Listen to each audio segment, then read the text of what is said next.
আলাইকুম, আমন্ত্রণ বাংলা ভীষণ সংবাদে। আপনাদের সাথে আছি আমি রেহনুমা মোস্তফা। শুরুতেই সংবাদ শিরোনাম।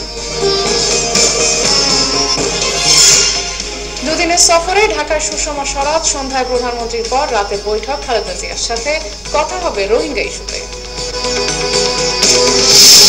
রাজধানীর জলাবদ্ধতায় উদ্বিগ্ন সরকার, জানিয়েছেন এলজিআরডি মন্ত্রী। উন্নয়ন সংশ্লিষ্ট সংস্থাগুলোর সমন্বয়হীনতা দূর করার দাবি মেয়র খোকনের। যে কোনো মূল্যে পরিবহন খাতে শৃঙ্খলা ফিরিয়ে আনার ঘোষণা মন্ত্রীর। দেশে প্রথমবারের মতো জাতীয় নিরাপদ সড়ক দিবস পালন।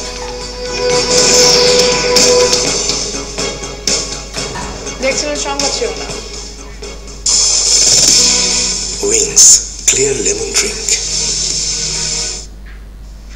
এবার বিস্তারিত। দুদিনের সফরে ঢাকায় পৌঁছেছেন ভারতের পররাষ্ট্রমন্ত্রী সুষমা স্বরাজ। বেলা 1:30টার দিকে সুষমাকে বহনকারী বিশেষ বিমানটি বঙ্গবন্ধু বিমান ঘাঁটিতে অবতরণ করে। সেখানে ভারতের পররাষ্ট্রমন্ত্রীকে স্বাগত জানান পররাষ্ট্রমন্ত্রী AH মাহমুদ আলী সহ পররাষ্ট্র মন্ত্রণালয়ের ঊর্ধ্বতন কর্মকর্তারা। বিকেলে পররাষ্ট্রমন্ত্রী আবুল হাসান মাহমুদ আলীর সঙ্গে বৈঠক করবেন সফররত ভারতের পররাষ্ট্রমন্ত্রী। সন্ধ্যায় প্রধানমন্ত্রী শেখ হাসিনার সঙ্গে গণভবনে সৌজন্য সাক্ষাৎ করবেন তিনি। রাত 8টায় বিএনপি চেয়ারপারসন বেগম খালেদা জিয়ার সাথে হোটেল সোনারগাঁয়ে বৈঠক করবেন ভারতের পররাষ্ট্রমন্ত্রী। বৈঠকে বিএনপির মহাসচিব, স্থায়ী কমিটির সদস্য সহ 7 জন অংশ নেবেন। সরকারের বিভিন্ন পর্যায়ের সাথে সুষমা স্বরাজের বৈঠকে রোহিঙ্গা সমস্যা নিয়ে আলোচনা হবে। রোহিঙ্গা সমস্যার সমাধানে আন্তর্জাতিক সমর্থনের পাশাপাশি মিয়ানমারকে চাপ দিতে ভারতের রাজনৈতিক সমর্থন বাংলাদেশের জন্য জরুরি বলে মনে করছেন বিশ্লেষকরা। ভারতের পররাষ্ট্রমন্ত্রী সুষমা স্বরাজের সাথে বিএনপি চেয়ারপারসন বেগম খালেদা জিয়ার বৈঠকে দেশের স্বার্থ সংশ্লিষ্ট বিষয় প্রাধান্য পাবে বলে জানিয়েছেন বিএনপির সিনিয়র যুগ্ম মহাসচিব রুহুল কবির রিজভী। নয়াপল্টনের কেন্দ্রীয় কার্যালয়ে এক সংবাদ সম্মেলনে বিএনপির সিনিয়র যুগ্ম মহাসচিব রুহুল কবির রিজভী আহমেদ অভিযোগ করেন, বর্তমান শিক্ষা ব্যবস্থায় প্রশ্নপত্র ফাঁস এক মরণ ব্যাধির নাম। এটা এখন ক্যান্সারের মতো ছড়িয়ে পড়েছে। ধারাবাহিকভাবে প্রশ্নপত্র ফাঁসের ঘটনায় সরকারি দলের লোক জড়িত বলে অভিযোগ করেন তিনি। রিজভী আরো বলেন, ঢাকা বিশ্ববিদ্যালয়ের ঘ ইউনিটের প্রশ্নপত্র ফাঁসের ঘটনায় ছাত্রলীগের কেন্দ্রীয় নেতা সহ 15 নেতাকর্মী গ্রেফতারি এর উজ্জ্বল দৃষ্টান্ত। দেশকে পরনির্ভরশীল করতে শিক্ষা ব্যবস্থা ধ্বংস করে দেওয়া হচ্ছে। আওয়ামী লীগ নির্বাচন কমিশনকে নিজেদের দলীয় স্বার্থে ব্যবহারের নীল নকশা আঁটছেন বলেও মন্তব্য করেন রিজভী আহমেদ। দখল, দুর্নীতি, গুম, অপহরণ সহ হরণের নীতি গ্রহণ করে আবারও ক্ষমতায় যাওয়ার দিবা স্বপ্ন বাস্তবায়ন করতেই আপনারা অর্থাৎ ওবায়দুল কাদেররা নির্বাচন কমিশনকে আওয়ামী মার্কা নির্বাচন করার প্রচেষ্টায় মশগুল হয়ে আছে। আপনারা নির্বাচন কমিশনকে নিজেদের দলীয় স্বার্থে ব্যবহার করার নীল নকশা আঁটছেন। স্থানীয় সরকার, পল্লী উন্নয়ন ও সমবায় মন্ত্রী ইঞ্জিনিয়ার মোশাররফ হোসেন বলেছেন, রাজধানীর জলাবদ্ধতায় নাগরিকদের ভোগান্তিতে সরকার উদ্বিগ্ন। আগামী বছর থেকে এই সমস্যার সমাধানের পরিকল্পনার কথাও জানান তিনি। আর ঢাকা দক্ষিণের মেয়র সাইদ খোকন বলেছেন, রাজধানীর উন্নয়নে কাজ করা সংস্থাগুলোর সমন্বয়হীনতা দূর করা না গেলে এই সমস্যার সমাধান অত্যন্ত কঠিন।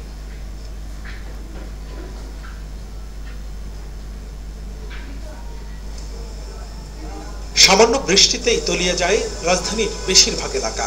অলিগলি, রাজপথ সবখানেই থই থই করে পানি। বছরের পর বছর নানা প্রকল্পের নামে কোটি কোটি টাকা খরচ হলেও জলাবদ্ধতা থেকে মুক্তি মিলছে না নগরবাসীর। এই সমস্যা নিয়ে সরকারের উদ্বেগের কথা জানান এলজিআরডি মন্ত্রী ইঞ্জিনিয়ার খন্দকার মোশাররফ হোসেন। বলেন, দখল হয়ে যাওয়া 47টি খাল উদ্ধার করা না গেলে রাজধানীর জলাবদ্ধতা কমানো সম্ভব নয়। যে 47টা খাল ঢাকায় ছিল তার অস্তিত্ব কিন্তু এখন আর খুঁজে পাওয়া যায় না। আমরা খালগুলো পুনরুদ্ধার করার চেষ্টা করতেছি। পুনরুদ্ধার করা হলেই আমরা এর মুখগুলো ঠিক করে দেব, খালগুলোর আরো গভীর করব এবং আগামী বছর থেকেই আমরা একটা সুষ্ঠু ব্যবস্থাপনার মধ্যে যেতে পারবো। এই জলবদ্ধতা পর্যায়ক্রমে আমরা নিরসন করতে সক্ষম হবে এবং করতেই হবে। এর কোনো এক্সপ্লানেশন নাই, এর কোনো ব্যাখ্যা দেওয়া উচিত না। আর ঢাকা দক্ষিণের মেয়র সাইদ খোকন জোর দেন নগর উন্নয়নে কাজ করা সংস্থাগুলোর সমন্বয়হীনতা দূর করার উপর। আমিও তো দাঁড়িয়ে থাকি কোমর পানিতে, অসহায়ের মতো দাঁড়িয়ে থাকি। সমন্বয়হীনতা ইনশাল্লাহ অবশ্যই আমাদের মাননীয় মন্ত্রী রয়েছেন, তার নেতৃত্বে আমরা সবগুলো সংস্থা একসঙ্গে আমরা বসি, কার্যক্রম সবাই যে একভাবে কাজ করে তার হাতের পাঁচটা আঙ্গুল তো সমান হয় না। আপনার তিনটা সংস্থা যদি অ্যাক্টিভলি খুব ভালোভাবে কাজ করে, এক একটা সংস্থা একটু দুর্বল হতেই পারে, সেই জায়গাটুকু মাননীয় মন্ত্রী ইনশাল্লাহ সময় মতো ঠিক করে দেবে। এর আগে মেডিকেল বর্জ্য ব্যবস্থাপনা নিয়ে এক সেমিনারে অংশ নেন স্থানীয় সরকার, পল্লী উন্নয়ন ও সমবায় মন্ত্রী এবং ঢাকা দক্ষিণের মেয়র। মুহিবুল্লাহ মুহিব, বাংলা ভিশন, ঢাকা। শিশু মুক্তামণি নিউমোনিয়ায় আক্রান্ত হয়েছে বলে ধারণা চিকিৎসকদের। তাকে রাখা হয়েছে নিবিড় পর্যবেক্ষণ কেন্দ্রে। অপারেশনে হাতে নতুন চামড়া লাগানো হলেও মুক্তামণি একই সাথে ভুগছে ফুসফুসজনিত নানা সমস্যায়। ডাক্তার সামন্তলাল সেন জানান, একটির পর একটি সমস্যা লেগেই রয়েছে মুক্তামণির, তবে তাদের চেষ্টার কোনো ত্রুটি নেই বলে জানান তিনি। শিশুটির বাবা ইব্রাহিম জানান, এখন একটু ভালোর দিকে মুক্তামণি। বিরল রোগে আক্রান্ত সাতক্ষীরা শিশু মুক্তামণিকে প্রায় 3 মাস আগে ভর্তি করা হয় ঢাকা মেডিকেল কলেজ হাসপাতালের বার্ন ইউনিটে। হাতে সফল অস্ত্রোপচারের পর ধীরে ধীরে সুস্থ হয়ে উঠছিল শিশুটি, কিন্তু এরই মধ্যে মুক্তামণি আক্রান্ত হয়েছে নিউমোনিয়ায়। নিউমোনিয়াটি আমাদের কাছে এখন ইম্পর্টেন্ট হয়ে গেছে। আমরা এর একটা মানে রেমেডিটা যত দ্রুত করতে পারবো তত তার জন্য মঙ্গল। শুধু নিউমোনিয়া নয়, একটির পর একটি নতুন সমস্যা দেখা দিচ্ছে মুক্তামণির। তার ভিতরে কিন্তু অনেক চেঞ্জ হয়ে গেছে। টিউমার তো টিউমার ইটসেলফ আছে, তার লাংস একটা কাজ করে একটা কাজ করে না, তার স্প্লিন বড়, লিভারের প্রবলেম। এই আমাদের একটা টার্গেট ছিল যে আমরা এইটা শেষ করে ওইগুলোর চিকিৎসা ধরবো, কিন্তু তার আগেই প্রবলেমগুলো শুরু হয়ে গেল। মুক্তামণি একদম ঝুঁকিমুক্ত, আমি আগেও বলিনি, এখনো বলবো না। মুক্তামণিকে নিয়ে অনেক ফাইট করতে হচ্ছে। ফাইট যদি আমরা জিততে পারি তাহলে সবাই খুশি হবো আর কি। মুক্তামণির শারীরিক অবস্থা বিবেচনায় 4-5 দিন আগে আবারও তাকে আনা হয় নিবিড় পর্যবেক্ষণ কেন্দ্রে। শিশুটি আগের চেয়ে একটু ভালোর দিকে বলে জানান তার বাবা। পালসটা একটু কমে যাচ্ছিল, যার কারণে আপনার ওই অক্সিজেন মাস্কটা দিলে আপনার ভালো পালসটা ভালো থাকে, আর অক্সিজেন মাস্কটা করলে আপনার একটু পালস একটু কমে যায়। এটা আর কি, মানে ব্যাপক ঠান্ডা মতো লাগছিল তো। তা আপনার গতকালকে ডাক্তার আসছিল, ডাক্তার এসে একটা ওই পরীক্ষা দিয়েছে, ওটা আমি আপনার মহাখালীতে জমা দিয়ে আসছি। ওই রিপোর্টটা 25 তারিখে দিবে আর কি। মুক্তামণির চিকিৎসায় আবারও বসছে 14 সদস্যের মেডিকেল বোর্ড। জিয়া খান, বাংলা ভিশন, ঢাকা। দেশে প্রথমবারের মতো জাতীয়ভাবে পালিত হচ্ছে নিরাপদ সড়ক দিবস। দেরিতে হলেও দিবসটির মর্যাদা দেয়ায় বাড়বে কাজের গতি, প্রত্যাশা। 23 বছর ধরে নিরাপদ সড়কের দাবিতে আন্দোলনের সংগঠক ইলিয়াস কাঞ্চন। এদিকে সড়ক পরিবহন ও সেতুমন্ত্রী ওবায়দুল কাদের বলেছেন, নিরাপদ সড়ক ও পরিবহন খাতে শৃঙ্খলা ফিরিয়ে আনার আন্দোলনে কোনো আপোষ নয়, লড়াই চলবে। সড়ক মহাসড়কে প্রতিদিনই মৃত্যুর মিছিলে যোগ হচ্ছে নতুন নাম। বিশেষ করে মহাসড়কে এই হার বেশি। বুয়েটের এক গবেষণার তথ্য মতে 1998 থেকে 2014 সাল পর্যন্ত সড়ক দুর্ঘটনায় প্রাণ হারিয়েছে 45,900 জন। আর চলতি বছরে প্রথম 8 মাসে 1,481টি সড়ক দুর্ঘটনায় মারা গেছেন 2,111 জন। সড়কে এই মৃত্যুর হার কমাতে সচেতনতা বাড়ানোর জন্য 1994 সাল থেকে আন্দোলন করে আসছেন চিত্রনায়ক ইলিয়াস কাঞ্চন। সড়ক দুর্ঘটনায় তার স্ত্রী মারা যান 22 অক্টোবর। এবার সেদিনটি জাতীয়ভাবে স্বীকৃতি পেল নিরাপদ সড়ক দিবস হিসেবে। বেশি ইনিশিয়েটিভ নেওয়া দরকার নেই, যে দুইটা একটা নেও, কিন্তু সেটাকে কন্টিনিউ করে সেটা সাকসেস হয়ে তারপরে অন্য আরেকটা ইনিশিয়েটিভ নেবে। তো দেখবেন যে এরকম ওভারব্রিজ ব্যবহারের জন্য ইনিশিয়েটিভ নিল, একদিন ফুল দিল, এই দিল, ছবি টবি তুললো, তারপরের দিন আর নাই। তো আইন মানার সংস্কৃতি গড়ে ওঠার জন্য আমাদের যে কোনো পদক্ষেপ এটা দীর্ঘমেয়াদী করতে হবে এবং এটাকে সাকসেস করতে হবে। এবার জাতীয়ভাবে রাজধানীর ওসমানী স্মৃতি মিলনায়তনে নিরাপদ সড়ক দিবসের অনুষ্ঠান পালন করা হয়। এতে সড়ক পরিবহন ও সেতুমন্ত্রী ওবায়দুল কাদের বলেন, সড়ক দুর্ঘটনা প্রতিরোধে দরকার মানসিকতার পরিবর্তন। জোর দেন সমন্বিত ও পরিকল্পিত ব্যবস্থা। কোনো আপোষ নেই, যে লড়াই শুরু করেছি এই লড়াই আপোষ শেষ পর্যন্ত চালিয়ে যাবে। এই লড়াই আগামী বছর আগামী দিন থেকে প্রতিদিন আমরা সড়ক নিরাপদ সড়কের জন্য লড়াই করে যাব। প্রতিদিন আমরা দেখছি শুধু মানে গতি যে দুর্ঘটনার কারণ সেটা না, কম গতির গাড়ি এখন দেখছি আমাদের জন্য বেশি সমস্যা। ওভারওয়েট নিয়ে যে সমস্ত ট্রাক আসে, এই সমস্ত ট্রাক 22 থেকে 25 কিলোমিটারের বেশি মহাসড়কে চলতে পারে না। তাদেরকে সাইড দেওয়ার চেষ্টা করার কারণে অনেক সময় ভালো গাড়িগুলো ফাঁদের পরে পড়ে যায়। তো যারা এই ব্যবসায় পরিবহন ব্যবসার সাথে জড়িত আজকের দিনে তাদের কাছে অনুরোধ থাকবে ওভারওয়েট ট্রাক নিয়ে মহাসড়কে চলবেন না। কঠোরভাবে আইন প্রয়োগের পাশাপাশি সবার সচেতনতাই সড়ক দুর্ঘটনা কমাতে পারে বলে মনে করেন সংশ্লিষ্টরা। মিরাজ হোসেন গাজী, বাংলা ভিশন, ঢাকা। শান্তিতে নোবেল জয়ী প্রফেসর ডক্টর মোহাম্মদ ইউনুস বলেছেন, রোহিঙ্গা নির্যাতনের জন্য মিয়ানমারের গণতন্ত্রপন্থী নেত্রী অং সান সুচি শতভাগ দায়ী। এই সমস্যা তাকে সমাধান করতে হবে, না পারলে তার পদত্যাগ করা উচিত। আন্তর্জাতিক গণমাধ্যম আল জাজিরাকে দেওয়া সাক্ষাৎকারে ডক্টর ইউনুস অভিযোগ করেন, সুচি রোহিঙ্গা নির্যাতনের ঘটনা অস্বীকার করছেন। এর মাধ্যমে তার দীর্ঘদিনের গণতান্ত্রিক লড়াই ভুল প্রমাণ হয়েছে। একজন গণতান্ত্রিক নেত্রী হিসেবে সবার অধিকার নিশ্চিত করাই তার লক্ষ্য ছিল, কিন্তু এখন সে আদর্শ থেকে সরে দাঁড়িয়েছেন। তিনি মিয়ানমারে নির্বাচনের আগে সুচির সাথে এক সাক্ষাৎকারের কথা উল্লেখ করে বলেন, ক্ষমতায় এলে রোহিঙ্গা সমস্যার সমাধানে কার্যকর পদক্ষেপ নেওয়ার ওয়াদা করেছিলেন সুচি। নির্বাচিত হওয়ার পর তেমন কিছুই করেননি।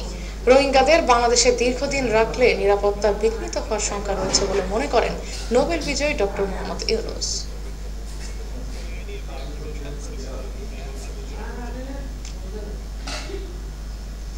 নিচে সিবিসি টাইলস সংবাদ বিরতির সাথেই থাকুন, ফিরে এসে থাকছে। চট্টগ্রামে যুবলীগ নেতাকে গুলির ঘটনায় আওয়ামী লীগ নেতা মঞ্জু আটক, সড়ক অবরোধ শ্রমিকদের। ইস্ট লন্ডনে চলছে বাংলাদেশ দক্ষিণ আফ্রিকা তৃতীয় ওয়ানডে। হোয়াইট ওয়াশের সংখ্যা নিয়ে ফিল্ডিংয়ে মাশরাফিরা।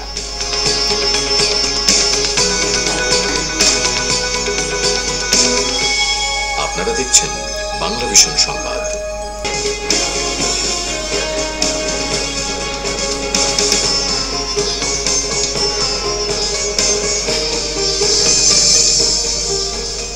স্বাগত আরেকবার বাংলা ভিশন সংবাদে।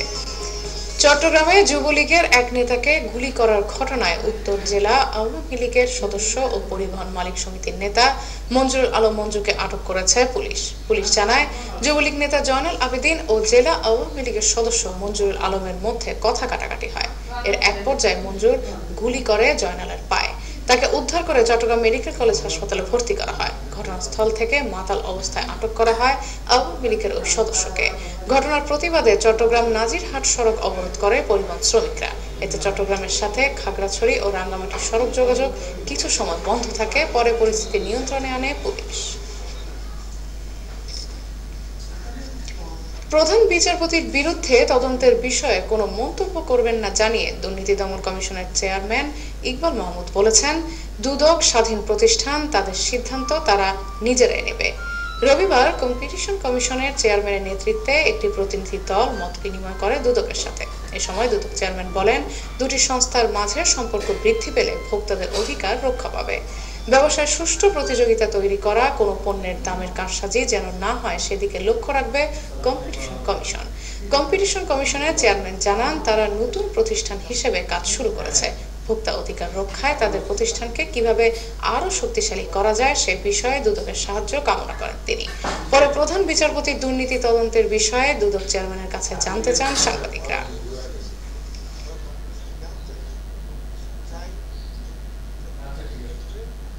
আইন যেভাবে চলে সেভাবেই চলার চেষ্টা করব। আর দুদক একটি কমপ্লিটলি স্বাধীন প্রতিষ্ঠান, দুদকের সিদ্ধান্ত দুদকই নিবে এবং যে কোনো সিদ্ধান্তই, যে কোনো বিষয়েই সিদ্ধান্ত আমরা খুবই ট্রান্সপারেন্ট। দায়িত্ব পালনের সময় যেন ভোট গ্রহণ বাধাগ্রস্ত না হয়, পর্যবেক্ষকদের সেদিকে লক্ষ্য রাখার আহ্বান জানিয়েছেন প্রধান নির্বাচন commissioner K M Nurul Huda. আগারগাঁয়ে নির্বাচন ভবনে পর্যবেক্ষক সংস্থার প্রতিনিধিদের সঙ্গে মতবিনিময়ের সময় সিএসি এ আহ্বান জানান। মতবিনিময় সভায় পর্যবেক্ষক সংস্থাগুলোর 33 জন প্রতিনিধি অংশ নেন। সিএসি বলেন, তাদের পরামর্শ নিয়ে এই পর্যবেক্ষক নীতিমালা তৈরি করা হয়েছে। জানান, রাজনৈতিক দলগুলোর সঙ্গে সংলাপে নির্বাচন পর্যবেক্ষকদের ভূমিকা নিয়ে আলোচনা হয়েছে। তারা যেন সঠিকভাবে দায়িত্ব পালন করতে পারেন ও করেন সে বিষয়ে আলোচনা হয়েছে। জবাবে পর্যবেক্ষক সংস্থাগুলোর প্রতিনিধিরা জানায়, কোনো রাজনৈতিক দলের পক্ষে নয়, নির্বাচনী সহায়ক শক্তি হিসেবে দায়িত্ব পালন করতে চান তারা। নির্বাচন কমিশনের সাথে সংলাপে রাজনৈতিক দলের হলফনামা বাতিলের প্রস্তাবকে হতাশাজনক ও অনভিপ্রেত বলে মন্তব্য করেছেন সুশাসনের জন্য নাগরিক সম্পাদক ডক্টর বদিউল আলম মজুমদার। রাজধানীতে এক সংবাদ সম্মেলনে তিনি বলেন, এই প্রস্তাব ভোটারের বাক স্বাধীনতা তথা মৌলিক অধিকারের পরিপন্থী।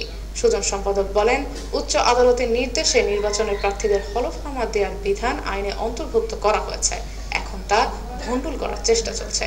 রাজনৈতিক অঙ্গন ও নির্বাচনী প্রক্রিয়াকে পরিচ্ছন্ন ও কলুষমুক্ত করতে হলফনামার বিধান আরও কার্যকর করতে নির্বাচন কমিশনকে উদ্যোগী হতে আহ্বান জানান সুজন সম্পাদক। এবার আমিন জুয়েলার্স আন্তর্জাতিক সংবাদ।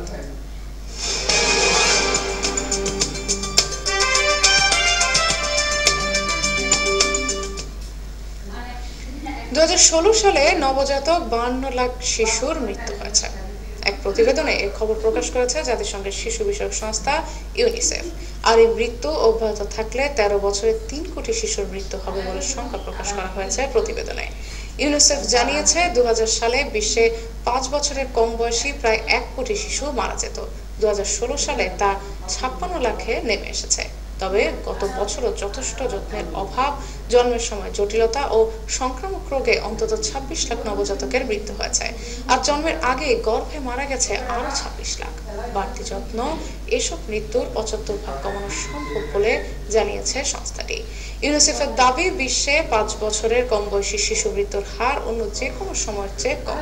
তবে অনেক অঞ্চলে শিশু মৃত্যু আশানুরূপ হারে কমেনি। বর্তমানে দক্ষিণ এশিয়ায় সবচেয়ে বেশি শিশু মৃত্যু হয়। এরপর আছে আফ্রিকার সাব সাহারা অঞ্চল। এবার ক্লেমন খেলার সংবাদ।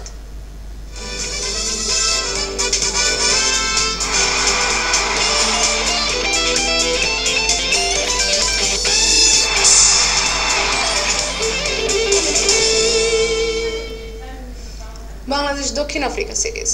দক্ষিণ আফ্রিকার কাছে হোয়াইট ওয়াশের সংখ্যা নিয়ে তৃতীয় ওয়ানডেতে টস হেরে ফিল্ডিং করছে বাংলাদেশ।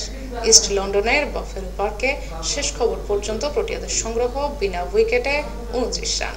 প্রথম 2 ম্যাচে বাংলাদেশকে হারিয়ে ওয়ানডে সিরিজ নিশ্চিত করেছে প্রোটিয়ারা। অন্যদিকে কিম্বারলিতে প্রথম ম্যাচ 10 উইকেটে, আর পারলে দ্বিতীয় ম্যাচ 104 রানে হেরে আত্মবিশ্বাসের তলানিতে মাশরাফিরা। সফরে টানা পরাজয় বিধ্বস্ত বাংলাদেশ দলের সেরা বোলিং অস্ত্র মুস্তাফিজের পর অন্যতম ব্যাটিং ভরসা তামিমও ইনজুরিতে পড়ে ছিটকে গেছেন সিরিজের বাকি ম্যাচে। এই সংকট নিয়েই তৃতীয় ওয়ানডেতে টস হেরে ফিল্ডিংয়ে নেমে 2 প্রোটিয়া ওপেনার টেম্পা বাভুমা ও কুইন্টন ডিককের মারকুটে ব্যাটিংয়ের সামনে পড়ে টাইগার বোলাররা। ইনিংসের দ্বিতীয় ওভারে স্পিনার মিরাজ 12 রান দেওয়ার পর রুবেলকে বোলিংয়ে আনেন অধিনায়ক মাশরাফি। ইনিংসের চতুর্থ ওভারে 4 রান দেন এই ডানহাতি pace bowler. One batsman in the world will be moved down from 4 to 5. It's just an opportunity to give him a go. He did superbly well in the test matches, did Aiden Markham. Again, a honeymoon period at the top of the order in test cricket. সংবাদ শেষ করব সংবাদ শিরোনামগুলো আরেকবার জানিয়ে।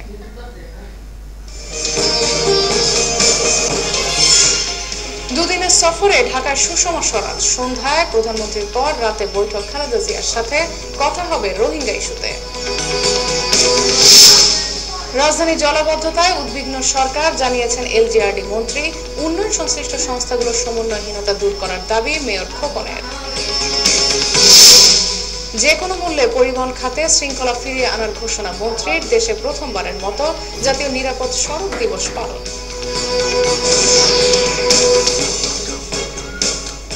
এই ছিল এখনকার পরের সংবাদ বিকাল 4টায়। এর আগে 3টায় রয়েছে নিউজ টপ 10 দেখার আমন্ত্রণ রইল। এছাড়া দেশ বিদেশের সংবাদ সবার আগে জানতে গ্রামীণ ফোন বাংলা লিংক ও এয়ারটেল থেকে ডায়াল করুন 1616 নম্বরে। এখন সাথে থাকার জন্য ধন্যবাদ সবাইকে।